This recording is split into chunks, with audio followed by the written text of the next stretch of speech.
It was an early morning in London when the Williams family stood outside Heathrow Airport.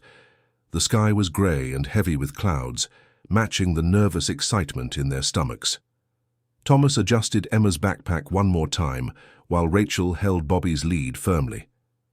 Their rescue dog wagged his tail, unaware of the big adventure ahead. "This is it," Thomas whispered to his wife. "Our first family holiday abroad." They had saved every penny for 6 months. Rachel had worked extra shifts at the school cafeteria.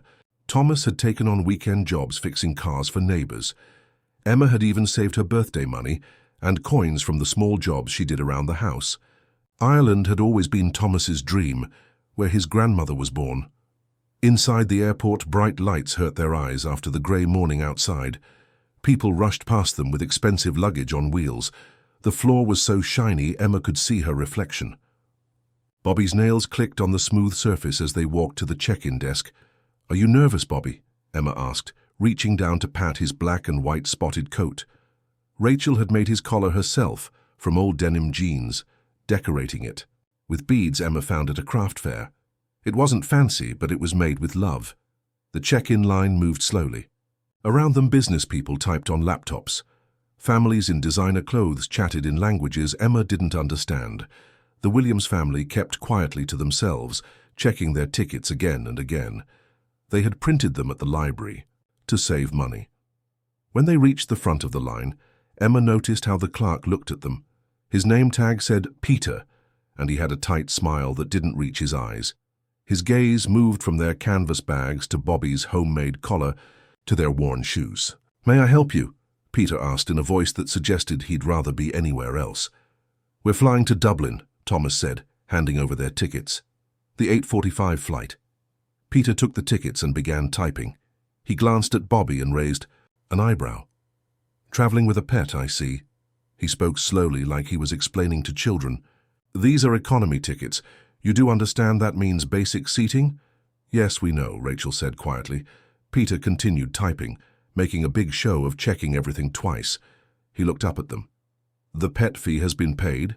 "Yes, sir," Thomas replied, keeping his voice steady. "We paid online last week." Peter turned to call his colleague. "James, come look at this. We have economy travelers." The way he said economy made it sound like a dirty word. James looked up from his computer and walked over. He was younger than Peter, but had the same unfriendly look in his eyes. "Oh yes," he said, looking at their family. "Coming from the east side of London, are we?" "We live in Brixton," Emma said proudly, not understanding the judgment in his voice. "Of course you do," James smirked. He looked at Bobby. "What an interesting dog, mixed breed." "Bobby's a rescue," Emma explained enthusiastically.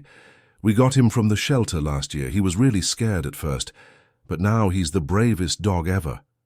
The two men exchanged a look that made Thomas's stomach tighten. Peter continued processing their tickets very slowly. "Daddy," Emma whispered, tugging on Thomas's sleeve, "why is it taking so long?" Before Thomas could answer, a woman in a smart blue uniform walked past. Her name tag read Sarah, and she worked for the airline too. She stopped and stared at their family. "Having trouble checking in?" she asked Peter, but kept looking at the Williams family. "No trouble," Peter said with a sarcastic smile. "Just making sure our budget travelers understand the basic procedures." Sarah nodded. "Of course, we have standards to maintain even for economy class." She looked directly at Rachel and said, "I hope you understand that the in-flight service is limited in economy, and please do make sure your dog doesn't disturb other passengers." Bobby, sensing the tension, pressed closer to Emma's legs. His tail had stopped wagging. "We'll be very quiet," Emma promised solemnly. Other airport staff began to notice the scene. Some stopped to watch.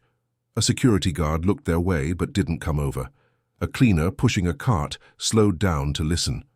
The Williams family had become the center of attention they never wanted.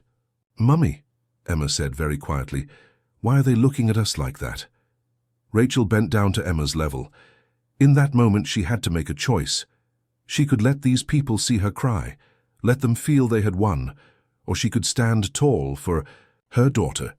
She chose strength. "They're looking because they don't understand how special we are," Rachel whispered back. "We're a family that loves each other, and that's more valuable than anything money can buy." Emma nodded, standing a little straighter. Thomas put his hand on her shoulder. Together they waited as Peter finally, slowly, printed their boarding passes. "Gate 27, Peter said, handing them the passes. "Don't be late. We don't hold planes." "For anyone." As they walked away from the counter, they could hear the staff members laughing. Sarah said something about people who think they can go on vacation. James added, "Did you see that homemade collar? How embarrassing." The end. The flight from London to Dublin had been quiet for the Williams family. They kept to themselves, still thinking about what happened at Heathrow. Bobby slept under Emma's feet while she looked out the window at the clouds below. When the plane finally landed, Emma felt excitement bubble in her stomach again. "Look," she said, pressing her face to the small window. "We're really in Ireland." Thomas smiled, ruffling her hair. "You've been such a brave girl today." At Dublin Airport, the family went to collect their bags. The baggage claim area was much smaller than Heathrow, but somehow felt warmer. The Irish people around them spoke with musical voices that made Emma smile. The carousel spun around, bringing black suitcases and colourful bags. Emma sat cross-legged on the floor beside the carousel. Bobby rested his head on her lap, looking up with his big brown eyes. Rachel stroked his soft fur, while Thomas watched for their bags to appear. "You're a good boy, Bobby," Emma whispered. "They were just mean people. They don't know how special you are." Bobby's tail thumped against the floor. He turned his head suddenly, alert. Something had caught his attention on the other side of the baggage claim area. Near the information desk, an older man was talking fast to two airport workers. His hands moved in the air as he spoke. Emma could hear worry in his voice, even from across the room. "Please, I need help," the man said. His white hair was windblown, and he was wearing a thick green sweater. "My dog Biscuit is missing. He travels with me, but something must have scared him. He runs from strangers. He's all I have since my wife passed away." The airport workers shuffled their feet. "We'll look for him, sir," one said. "But the airport is very big. He could be anywhere." "He's brown and white," the man continued. "A border collie. Very intelligent but scared. If he's lost in this big place..." Emma tugged on her mother's sleeve. "Mum, Bobby can help." Rachel looked down, confused. Emma pointed to Bobby, who was now standing with his tail wagging. "Bobby finds things all the time. Remember when he found Mrs. Henderson's cat?" Thomas nodded. "He does have a nose for finding." "Lost pets?" "Sir?" Emma called out bravely. "We can help." The elderly man turned around. His blue eyes were wet with tears. "What did you say, young lady?" Emma stood up, holding Bobby's lead. "Bobby here is really good at finding dogs. Maybe he can help find Biscuit." The man's face lit up with hope. "Oh, would you? I'm George Harrison. I come to Dublin every month to visit my sister. But Biscuit has never wandered off before." Bobby seemed to understand. He sniffed the air, then started walking with purpose. The Williams family exchanged glances. "Lead the way, Bobby," Thomas said. Bobby didn't hesitate. He walked between people, past shops, around the carousel. The family followed, with Mr. Harrison keeping close. Airport staff watched curiously as this small dog led a strange parade through the terminal. They passed the coffee shop, where the smell of roasted beans was strong. They walked past the gift shop with its green shamrock t-shirts and stuffed sheep. Bobby paused at each junction, sniffing, then choosing a direction. Finally, Bobby stopped outside a door marked Staff Only. He sat down and barked once, a polite but insistent sound. "So he can't go in there," one of the airport workers said. But another worker, a motherly woman named Bridget, opened the door. "Let's see, shall we?" Bobby trotted inside confidently. Behind a stack of cleaning supplies and aviation manuals, they found him. A trembling border collie with a white chest and black mask around his eyes. "Biscuit!" Mr. Harrison cried. The dog's head jerked up, his whole body tensed. But when he saw his master, he launched himself forward, nearly knocking the elderly man over. "Oh, my boy, my boy!" Mr. Harrison hugged his dog tightly. Tears ran down his weathered cheeks. "I was so worried." Biscuit covered his face with kisses, whining with joy. Bobby wagged his tail, pleased with his success. Emma clapped her hands together. See, Daddy, I told you Bobby could do it. Mr. Harrison stood up, still holding Biscuit in his arms. Thank you, dear people. You've brought my companion back to me. This dog is family, my only family since my dear Mary left us last spring. Emma beamed with pride. Rachel hugged her daughter. Thomas patted Bobby's head. For the first time since that morning, they felt happy and useful. You've done something wonderful today, Mr. Harrison said, wiping his eyes with a handkerchief. Most people wouldn't stop to help a stranger. As he spoke, he noticed something in their faces. The happiness from finding Biscuit faded a bit. There was a sadness underneath that hadn't been there when they were helping him. What is it? He asked gently. Has something upset you, dear ones? Thomas looked at Rachel. She nodded slightly. It's nothing, really, Thomas began. Just some trouble at the airport in London this morning. People weren't very kind to us, Rachel added quietly. They made judgments about us and Bobby. It was hard on Emma especially. And Bobby, Emma added. They called him mean names. Mr. Harrison's face turned serious. He knelt down to Emma's level, despite his creaky knees. My dear girl, some people have small hearts and big mouths. They judge what they don't understand. But look what you and your clever Bobby did today. You helped a stranger. You reunited a sad old man with his best friend. That shows who you really are. He looked up at Thomas and Rachel. Real worth isn't in fancy clothes or expensive luggage. It's in hearts that care and hands that help. Bobby barked softly as if agreeing. Biscuit wiggled in Mr. Harrison's arms, wanting to meet this helpful dog who found him. Now, said Mr. Harrison, standing up with effort, I insist on buying you. Or lunch. I know a lovely place just outside the airport. We'll let these two dogs get properly acquainted while we share a proper Irish meal. Emma looked up at her parents. Can we please? Thomas smiled, the first real smile since leaving London. That would be wonderful, Mr. Harrison. Please call me George. After what you've done, we're friends now. The end 2 days later, the Williams. Family was back in their rental car, driving through the Irish countryside. The morning sun made everything look green and fresh. Emma pressed her nose against the window, watching stone walls and sheep flash by. Are we there yet? She asked for the 10th time. Almost, Thomas chuckled. Look for a big old house with kennels around it. Mr. Harrison had called that morning. Come visit my rescue centre, he'd said. I'd love to show you where I spend my days. As they turned up a bumpy gravel road, Emma spotted it first. There it is. A stone house sat on a hill surrounded by green fields. Wooden kennels lined one side, and Emma could hear dogs barking their welcome. Mr. Harrison stood on the porch, waving. Biscuit ran in circles around his legs. Welcome to Helping Paws, he called out. Bobby jumped from the car, immediately making friends with Biscuit. The two dogs chased each other while the family climbed the porch steps. I built this place 30 years ago, Mr. Harrison explained proudly. My Mary and I wanted to help animals nobody else wanted. The front door opened, and a young woman stepped out. She had red hair tied in a messy bun and wore muddy boots. You must be the Williams family. I'm Kate O'Brien. Behind her came a tall young man with glasses. And I'm James Murphy, he said with a warm smile. Not like that horrible James at the airport. Emma laughed. You know about that. George told us everything. Kate winked.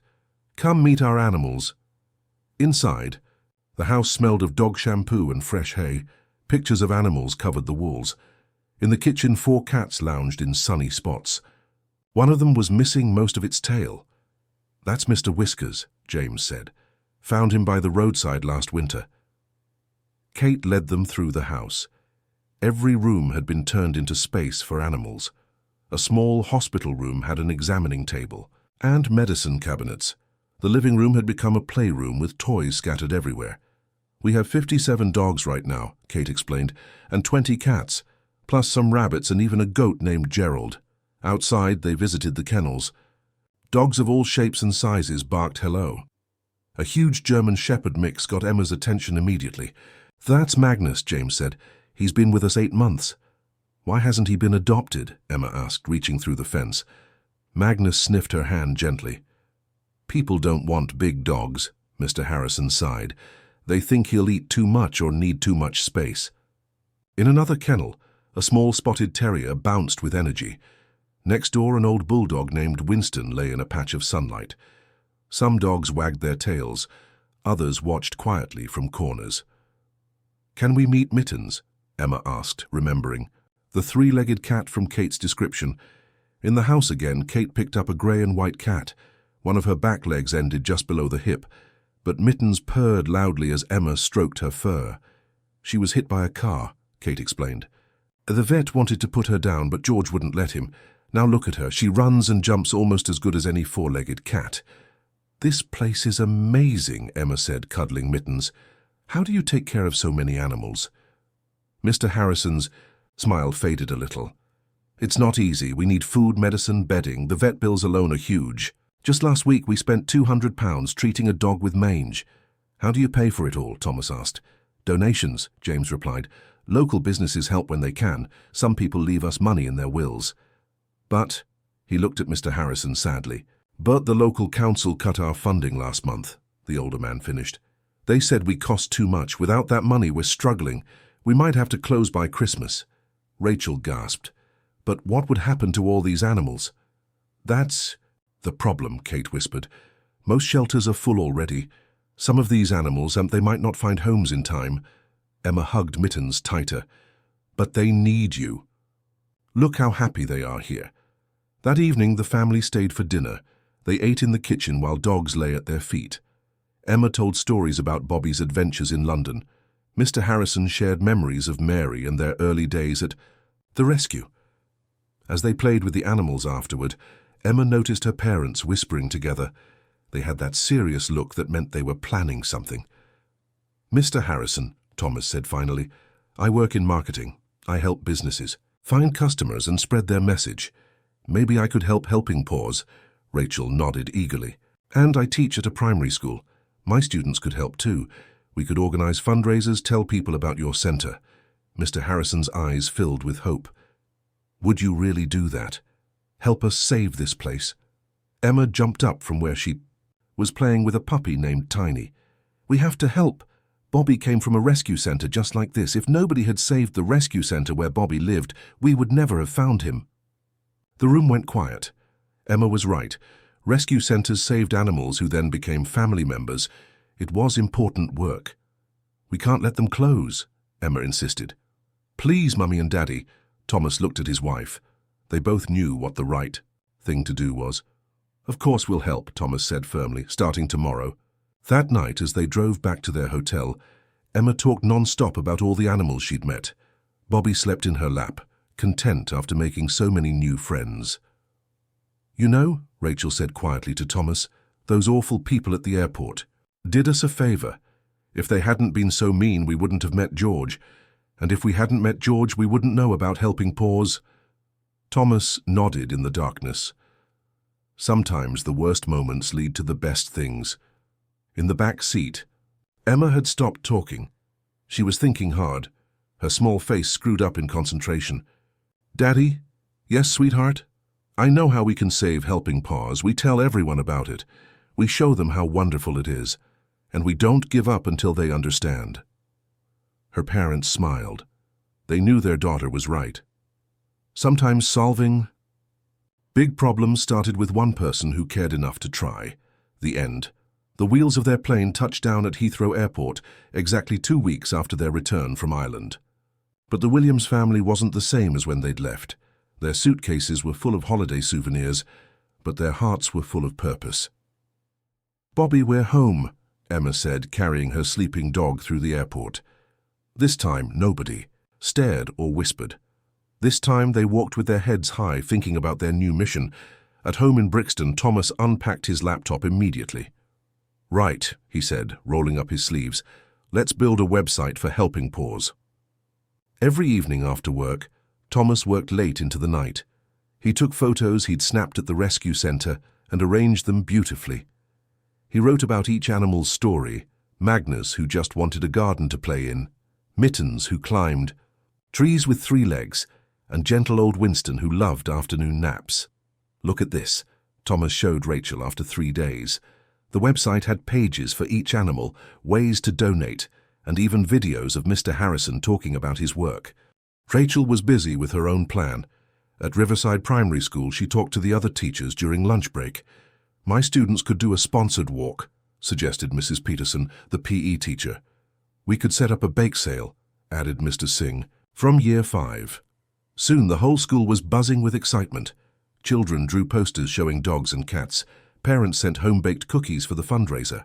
Even the strict headmaster, Mr. Williams, no relation, gave permission for a special assembly about animal rescue. But it was Emma's idea that surprised everyone. One Sunday morning, Emma sat at the kitchen table with Bobby beside her. She had paper and crayons spread everywhere. "Mummy," she said, "can I tell people about Bobby's friends, like write stories?" Thomas looked up from his laptop. "You mean write about the animals at Helping Paws?" "Yes." Emma's eyes sparkled. "Bobby can. Help me remember everyone. Look, I drew Magnus." She held up a picture of a big black dog with a friendly smile. With her parents' help, Emma started a blog called Bobby's Rescue Friends. Her first post was simple. "Hi, I'm Emma. This is Bobby. He's my dog, but he used to live in a rescue centre. Now we made friends with lots of animals in Ireland. I want to tell you about them." She wrote about each animal in her own words. "Magnus is big, but he's nice. He smells like cookies and gives soft hugs." About Mittens, she wrote, "She has 3 legs, but she don't care. She jumps on the highest cupboard and looks down at us like a queen." Rachel helped with spelling, but kept Emma's voice natural. Thomas took photos and designed the blog to look fun and colourful. At first, only family friends read the blog. Gran shared it with her bridge club. Uncle Pete showed his co-workers. But then something unexpected happened. A popular pet website found Emma's blog and shared one of her stories. Then a celebrity dog trainer posted about this amazing child who writes about rescue animals. Before the family knew it, thousands of people were reading about Bobby's rescue friends. Messages poured in. "My daughter loves Emma's writing," said one comment. Another read, "We donated to Helping Paws after reading about Winston. Our old dog looked just like him." 3 weeks after starting the blog, the financial results began showing. Thomas checked the Helping Paws donation page every evening. "Rachel," he called excitedly one Tuesday evening, "we've raised £10,000. Emma was doing homework in the living room with Bobby sprawled across her feet. She jumped up so fast Bobby yelped in surprise. 10,000? Really? They have medicine. Money now. More than that, Thomas grinned. Look at these emails. A veterinary clinic in Kent offered free monthly checkups for the rescue centre. A pet food company wanted to donate 50 bags of dog food. 3 local businesses in Cork said they'd sponsor the animals' care. Mr. Harrison had started sending weekly update emails. His messages were full of joy. "Dear Williams family," he'd write, "you cannot believe the change. Yesterday we had 5 adoptions. 5. People saw Winston on the blog and had to meet him. A family with 3 children adopted Tiny the puppy. Magnus found his forever home with a man who has a huge garden." Emma read every email aloud to Bobby. "See, Bobby, Winston doesn't have to sleep alone anymore." By Friday evening, the family sat together planning their next visit to Ireland. Rachel had organised her students to make a giant card for Mr. Harrison. Thomas had prepared a presentation to show local Irish businesses about sponsoring Helping Paws. "We should visit soon," Rachel said. "Emma needs to update her blog with new stories." Emma cuddled Bobby close. "I want to see if Mittens still remembers me, and if Magnus is happy in his new home, and if they got new animals who need help." Thomas saved his work on the laptop and joined his family on the sofa. "You know," he said thoughtfully, "if those awful staff at Heathrow hadn't been so mean to us, we would have never met Mr. Harrison. We wouldn't have found Helping Paws." "Everything happened for a reason," Rachel agreed. Emma looked up at her.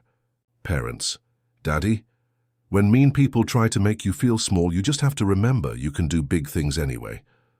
Bobby wagged his tail as if agreeing. The living room felt warm with love and purpose. Outside, London traffic hummed its evening song. But inside 42 Meadowbrook Street, the Williams family had found something more valuable than any holiday. They'd found a way to turn hurt into help, sadness into support, and anger into action. That night, as Emma went to bed, she hugged her parents extra tight. "Tomorrow's Saturday. Can I write about 3 new animals? Please?" Write about as many as you want, sweetheart, Rachel said, tucking her in. Thomas kissed Emma's forehead. You're changing the world, one story at a time. Bobby jumped onto the bed, circling 3 times before curling up at Emma's feet. In the darkness, Emma smiled. Tomorrow she'd write about the one-eyed cat they'd just gotten at Helping Paws. She already knew what to call the story, how Captain Patch learned to see with his heart. The end 6 months flew by like a summer breeze. London's leaves turned from green to gold and back to green again. Winter came and went. Through it all, the Williams family worked tirelessly for Helping Paws. Emma's blog now had 50,000 followers. Every week she posted new stories about rescue animals finding homes. Her drawing skills improved too. Each post included her. Colorful pictures of dogs and cats with big eyes and happy smiles. Thomas had turned into an online fundraising expert. He organized 3 online auctions of handmade dog toys and cat blankets made by volunteers. He set up monthly donation drives where businesses matched every pound raised by school children. Rachel's school raised money every month. The children saved pocket money in special animal jars. They sold handmade bookmarks and painted stones. By February, Riverside Primary had raised £3,000 alone. Now it was June again. The family packed their bags for Ireland, but this time with excitement bouncing in their hearts. "Bobby, we're going to see your friends," Emma said, zipping up her suitcase. Bobby wagged his tail, somehow understanding that adventure was coming. The flight to Dublin was different this time. The same pilot welcomed all passengers personally. The cabin crew smiled at Bobby and offered him extra pats. Even the food tasted better when your heart was light. At Dublin Airport, Mr. Harrison waited, with Biscuit. But this time he wasn't alone. Kate and James stood with him, holding signs that read, "Welcome Williams family and our heroes. You're here at last." Mr. Harrison beamed, hugging them all tightly. The drive to County Cork was filled with stories. Mr. Harrison told them about all the animals that had found homes. 200 adoptions in 6 months, a record for the centre. As they drove up the familiar gravel road, Emma gasped. The old stone house looked brand new. Fresh paint covered the walls. New kennels stood in neat rows. A big banner hung over the entrance. "Grand opening, the Williams Bobby Memorial Wing." "What does that mean?" Emma asked, reading the sign. "You'll see," Mr. Harrison winked. Cars lined the driveway.